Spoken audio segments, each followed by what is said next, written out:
Welcome to Simmons Says, where I help emerging and struggling writers create intriguing plots and compelling characters to make their stories hard to put down and even harder to forget. A dozen times. You've rewritten it the opening 3 times. You've moved scenes around. You've cut characters. You've added characters. You've changed the endings. You've completely looked at it 47 different ways, and it's still not working. And here's the problem: you're treating the symptom, but you haven't found the cause yet. And that's what we're going to do today. Welcome to Simmons Says, where I help you find out what's missing in your story. I want you to think about how CSIs work, criminal scene investigators, right? People who walk around with these things and a lot of high-tech equipment and things like plastic bags to start pulling up samples of this and that. And they always manage to find remarkable things with tweezers. Yeah, you can walk into a room, there's blood splattered everywhere, bodies laying all over the place. A big fight has happened there, bullet holes in the walls. They got their tweezers and they can find that one little tiny thing. And I'm making fun of it, but the reality is it's the little details that count. It's the pragmatic approach to scanning an area and reading the elements, the moments, the assets, all of the little things that make up that particular scene or make up that particular character profile, that suspect profile you have to look into. And that's exactly what you need to do when your story isn't working. Because here's what most writers do instead: they feel something's off and they immediately start rewriting. New opening, different structure, cut that character, add a subplot, whatever. You do all these different things that you're trying very hard to get by with, right? Does that sound at all familiar? Okay. But the problem here is it's not the opening of the scene or the first words out of a character's mouth, or it doesn't seem to be, or it's maybe the dialogue is hitting all of the information you want, but so why does it not work? You just don't know what you're actually looking for. You know there's a problem, but you don't know how to look for it. You don't know how to figure it out. And so you get lost, you get confused, you get distracted, you get dismayed, a bunch of other D's I can come up with. So let me give you some common misdiagnosis that I see with my students and so forth. A writer comes to me and he says, my dialogue is flat. None of my characters sound right. The conversations are dull and they don't leap off the page. They don't move us through the plot. I don't know what's wrong, right? So I'll read it, and you know what? They're right. The dialogue is flat, or I don't feel that I'm learning anything new about anybody or anything at that point. But that's not the problem. That's the symptom. The actual problem is that the scene doesn't have conflict, right? If a character isn't going after something and something's in that character's way, then there's no push pull. There's no resistance for your character to move against and to feel held back or restrained, even if it's just in dialogue, not necessarily physical, but just in dialogue. The push pull, the barriers that we as human beings have to deal with in our day to day lives, let alone intensive emotional situations. If you don't have some of that layered in there, then yeah, the conversation is people are just speaking for the sake of it's a scene and characters have to talk. But if they're not saying anything that's engaging, that's bringing up the conflict, that's showing their weakness, their fear, or whatever, then we're not learning anything. We're not feeling anything. And subsequently, yes, it plays flat. Sometimes a writer will say to me, my plot is boring. It usually means, your protagonist has no clear motive. Or maybe you as a writer aren't really clear where the character is supposed to be going next, right? Or why the character is doing what the character is doing. Now, I just said your character has no clear motive. But if you haven't thought of the motivation behind the action that you've determined your character has to do, then it still doesn't work. we, the audience, are going to look at that and go, what? Why is he, why is she, why? And you've lost us. Right? So give that some thought, right? Another good one. My story falls apart in the middle. Almost every time, that tends to mean you're not really sure where your story's going. So by the time you hit the middle, you had that great run, you had that great inspiration and getting the story started, getting your characters into this world somewhat. But if you don't know where they're going, then you don't know what's supposed to happen here. You don't know what they're up against. You don't know what they have to overcome. You don't know what's holding them back. You don't know what traps they're falling into, metaphorically or otherwise. And therefore, you don't know how to move them forward. Maybe you've even actually, because you don't know the ending of your story, you're actually not sure where the heck they're going in the first place. So certainly by the time you hit the middle, you've run out of gas and you don't know what to do about that. See, the difference, there's a symptom. It doesn't feel engaging. It feels confusing. The dialogue is flat. Those are the symptoms. What you need to do is diagnose the problem, the cause. And once you've done that, then you can act on it. Now, I want to introduce you to something called mystery mechanics. It's a little thing I developed, because I love mysteries. That's what I do. And I've sort of developed this from all of the mysteries, stories that I've written, of course, the films and things that I've seen, the books that I've read, but from the actual doing of constructing mystery stories, picking the characters, picking the crimes, picking the clues, picking the sleuth, all of those things and figuring out how they work together taught me something very, very fundamental. At least it felt fundamental to me when I finally figured it out. And that is that the mechanics of putting together a mystery story, those same mechanics work for any genre. Whether it's a love story, a thriller, rom-com, it doesn't matter. There's who are these characters? What are they doing? What are they after? What secrets do they hold? What has to happen in order for them to win in the end, to overcome in the end? And how do I lay out that information in a compelling way, in an intriguing way, in an engaging way, so the audience stays hooked and wanting to know what happens next? It's the same thing with mystery stories. So learning to write mysteries, or at least learning how the mechanics of a mystery story work, actually give you information for working in other genres. So my mystery mechanics is how I approach any story that isn't working. It's a diagnostic system. And I tend to start with several questions. Okay. The first one, what does your protagonist want? Right. Now, once again, I talked about this before. If your character has a goal, if your protagonist, your lead character has a goal, something that they want, they desperately have to get to, then we learn through the story how important that thing is and what are they willing to or not willing to do to obtain it. And if they're really motivated to get it, what's in their way and how are they going to deal with it if they can even overcome it? So, first off, you've got to know what your protagonist wants, how important it is, and what are they willing to do to get to it. Okay, so that's one. Two, what's stopping them from getting it? Right? Again, what's the antagonist in the situation? Is it a person? Is it geographical? Is it memories and emotional things that they haven't processed from their youth or whatever? What's in the way? How big is it? How strong is it? How overpowering or powerful is it? And again, how will they deal with it? Will they do it? Will they do it alone or will they need help? Three, what's at stake?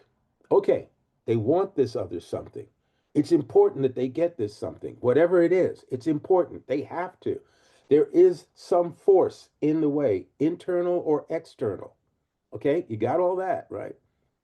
But now, if they don't get it, what do they lose? What is lost?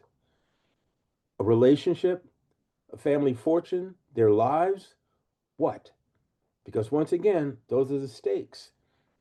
If the stakes are high enough, then we understand how much more important it is that your character get it. And we will let that information, that pressure, influence or impact on each scene, on each character, on all of the dialogue.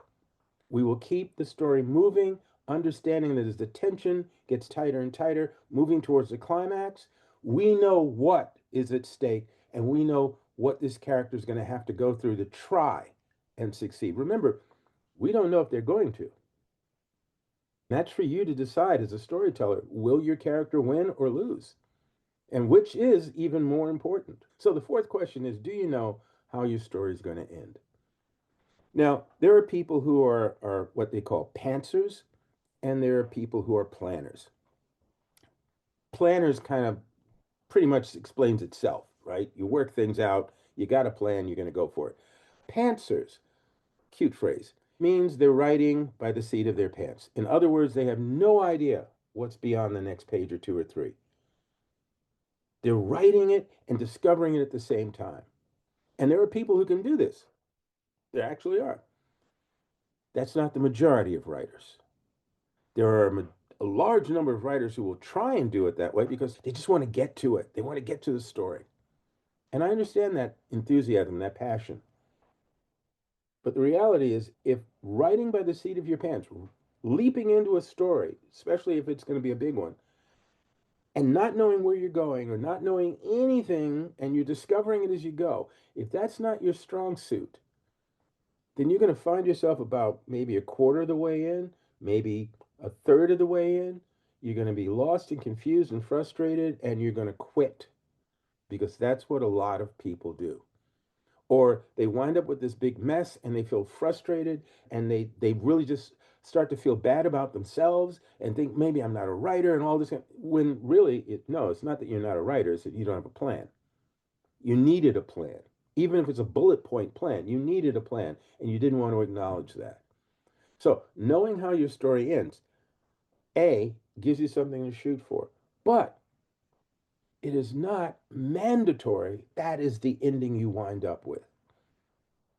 As your story develops, maybe you go off on another branch that's even more exciting, wonderful, whatever, and you discover, oh, this ending is better. It's great. But you need something to aim for to begin with to help you get through that difficult portion of the story where you're going to be a little lost. Okay? Number 5. Sometimes we've written the complete story, or we've written a very, very rough draft, and something's not working. And you have to ask yourself, what feels wrong, or where does it feel wrong? I'm not saying you have to absolutely know what it is, but where? What is bothering me? As I'm reading through it, maybe for the 7th time, what am I feeling and why does it feel uncomfortable? Is it the dialogue? Is it this? Is it that? Why do I feel something's wrong? And if you try and trust that instinct and start to zero in on, okay, is it the dialogue? Is it that the characters don't feel as authentic as they should? Is it that the world that I've created has holes in it? There are questions I haven't answered about how this works and that works, or where is this part happening? Maybe I don't have enough information because I need to do some research. Maybe that's, yeah, the world doesn't feel authentic enough because it needs this and this. Part of being a writer is taking the time to acknowledge what you know and what you don't know. And then accepting the responsibility of increasing your knowledge, of closing that gap between what you know and what you don't know, doing the research, doing the homework, because that's only going to make your story better. It's not a punishment, it's a gift. You have the permission to do a certain amount of research to get the story right, whether it's about the characters, the background, a religion, uh, governmental scenarios, whatever it is. Do the homework, and the story will be so much better, will be so much stronger for that amount of time that you put into it. Just a couple of more things I want to go through here. Let me give you some idea of how understanding the cause of a problem versus the symptom, how that works, why that's more important. Okay. Let's take the Christopher Nolan film, Memento, which, yes, is based on a book called Memento Mori, right? If you've seen the movie, you know that the premise is the protagonist has no long-term memory. So after about 15 minutes, it's like the slate is wiped clean. They don't remember meeting a person, they don't remember doing certain things, where they've been, whatever. It's just like it didn't happen. And yet the protagonist is actually trying to hunt down a killer who had attacked him and his wife. The wife died, and he was badly injured, but he's recovered enough that he wants this person caught, and basically he wants to take revenge on him. But you're hunting down a killer. You're trying to put together clues and things, but you can't remember more than maybe 15 minutes of something before it's gone. So that's the circumstance the protagonist is in. But the movie is told in this fragmented fashion. I'm not even going to try and explain it all to you. You should watch the movie. But it's told in this fragmented fashion as if we're the character suffering some of these memory loss moments. And suddenly something that we saw and thought we understood, 15, 20 minutes later, we're realizing, no, oh, it wasn't that, it was something else. And I didn't realize because I couldn't find, or I didn't see, or I hadn't known.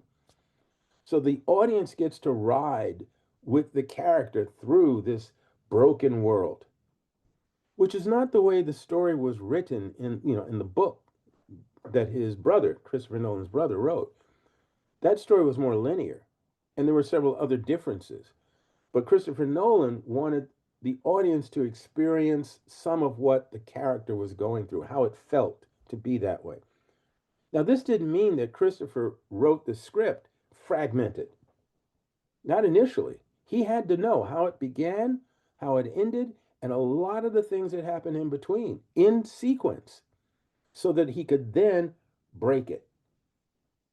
Because eventually, through all the confusion and the reshuffling of the moments, we, the audience, still have to wind up on the other end with the conclusion that he wanted us to get to.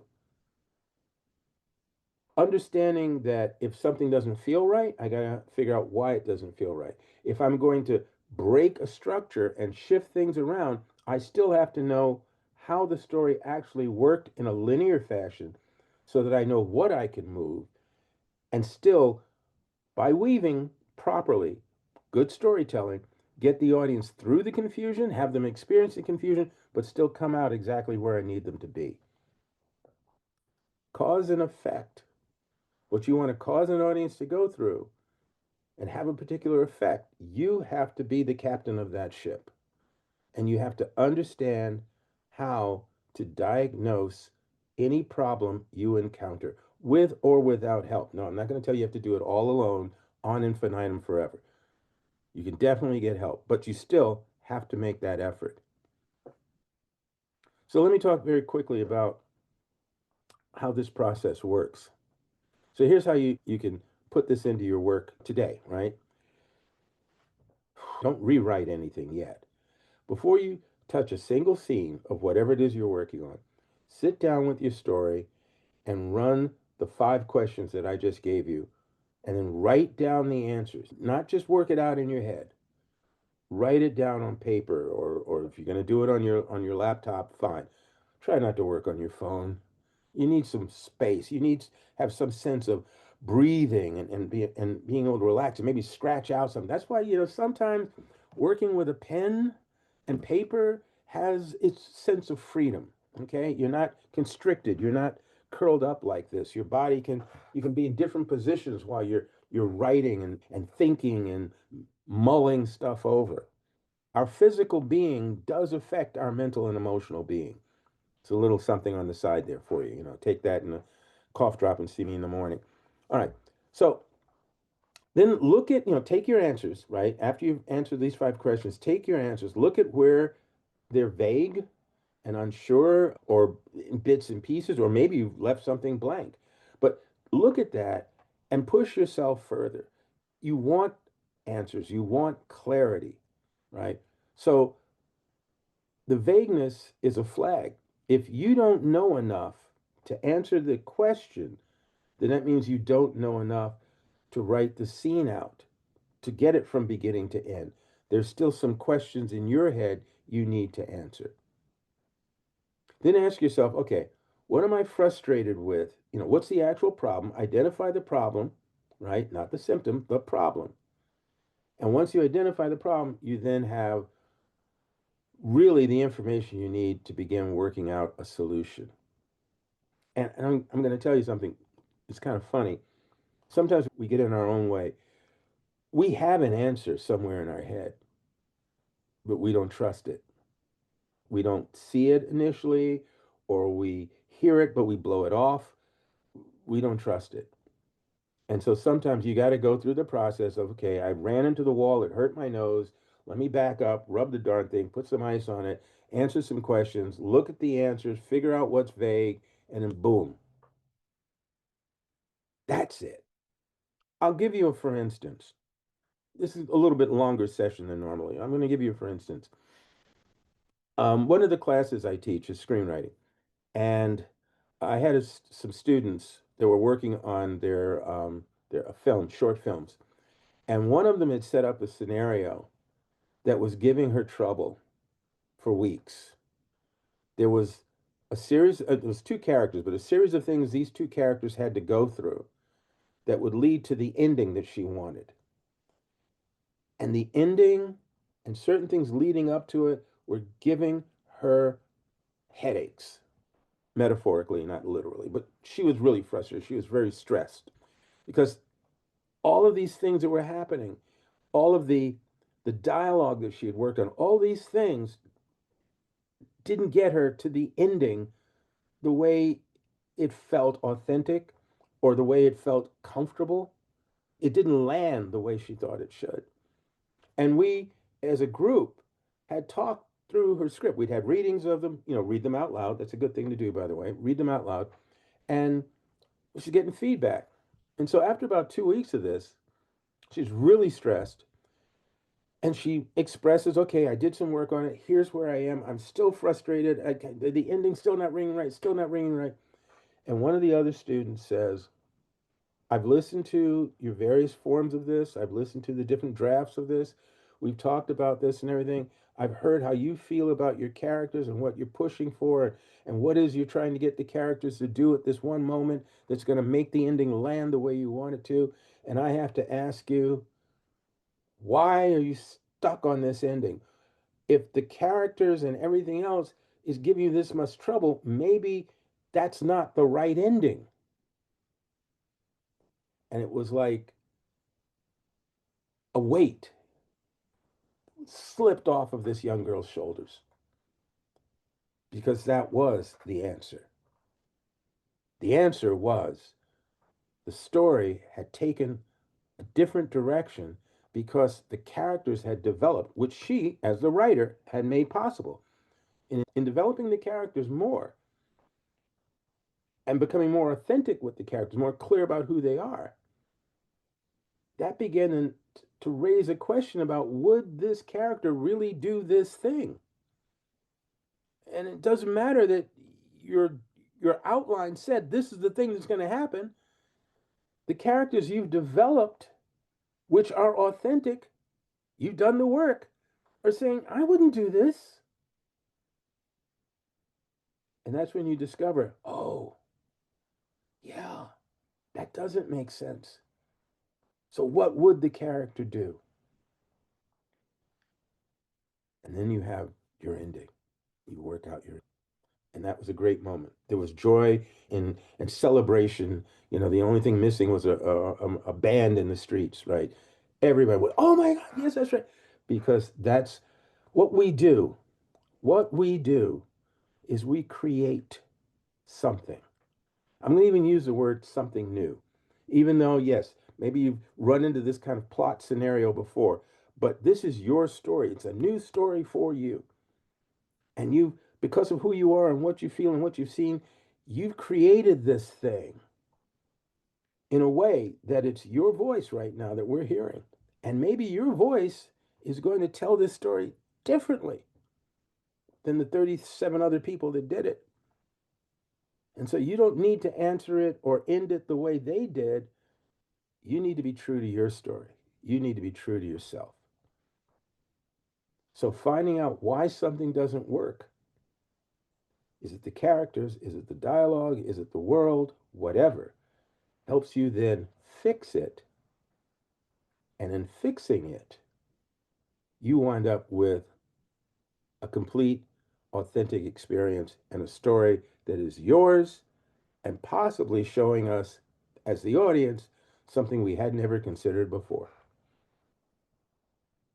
Okay, like I said, this has been running a little bit longer, but there's a lot of good stuff I wanted to talk to you about. So I said at the beginning of this, looking at diagnosing challenges in your story, problems in your story, like a CSI lab tech, right?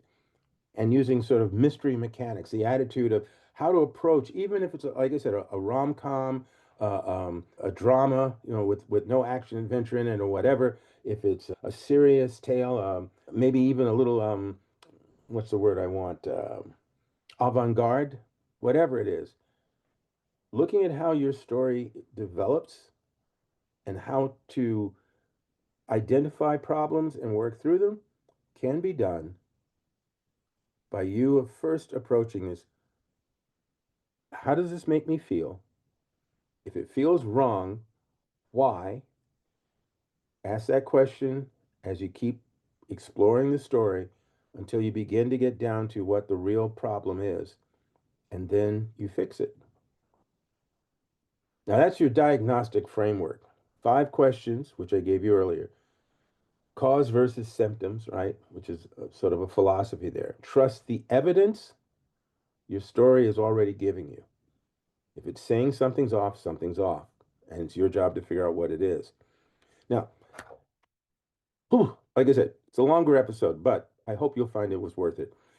Next episode, we're going to move from diagnosis to repair, specifically how to fix a scene that isn't working, once you have figured out what is actually wrong. And if you want me to sort of run this diagnostic on your specific story personally, and that's exactly what my free 20-minute story consultation is for, right? So you'll find a link somewhere here in the comments area, and you can click on that and make an appointment, and I'll give you a free 20-minute diagnosis of your story, where you may be having some trouble, and we'll see how that goes, right? We'll find out what the real problem is. So like I said, the link is going to be somewhere in the description. Okay, until next time, keep writing, keep creating, and keep the fires of imagination burning. I'm a little nutty. See you next time in the next episode of Simmons Says, where we figure out what happens next in your story. Take care.